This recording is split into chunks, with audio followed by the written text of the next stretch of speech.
We've talked in general about how you do layout using HTML. Now let's take a specific example, and it's really the earliest form of a layout, a technique inside of HTML, and that's the table.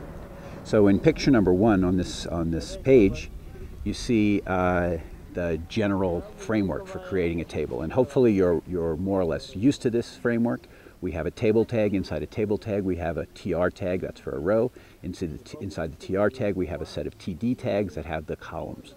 So here you see a 2x2 table and the HTML that it takes to create that 2x2 table. Very straightforward, very simple. Hopefully you already understand it. Now let's turn that idea of a table into layout. So you can see, by the way, if you wanted a 2x2 grid for the layout of your page, 4 quadrants on the page, then you'd be done. That table would be sufficient to it. But of course we don't want that sort of grid on our pages. We usually want other kinds of grids. And so actually take a look first at image 3 on this page, which shows you a typical layout with a banner on the top, some sort of bar across it for global nav, the local navigation on the left-hand side with less of the screen dedicated to it, some kind of content area in the middle, and I've even added a link area on the right-hand side. Not an unusual page layout. And we're going to use this HTML to create that page layout, the HTML that you see in the second image. So let's run through that HTML. Notice we have a table. We've set the width to 100%, and that 100% gives us the entire screen.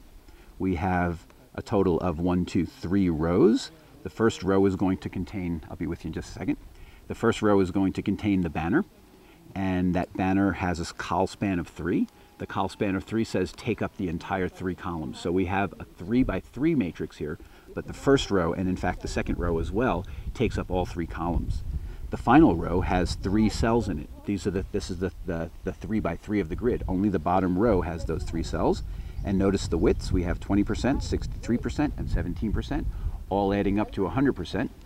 And so this table, which creates a page layout, is a 3x3 grid. The first 2 rows span all 3 columns. The final row it does not span 3 columns. It has all 3 columns in it, and we've set the width of those 3 columns. The only other thing of note in here to pay attention to is the fact that I filled up with a lot of paragraphs some of the cells so that it takes up the whole page. But you would have content in those cells instead of just those paragraphs.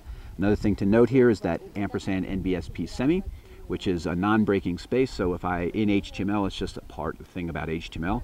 If I put in a paragraph with nothing in it, it won't show up. It'll suppress that paragraph. So I put one non-breaking space in that paragraph in order to make room and in order for that paragraph to show up. So in summary, we have a table. The table takes up 100% of the screen. The table is a 3x3 table. That means it has 3 rows and 3 columns. The first row has the banner in it, and it spans all 3 columns. The second row has the global nav in it, and it spans all 3 columns. The third row has a local nav, a content area, and a links area, and they have the relative sizes that we've noted.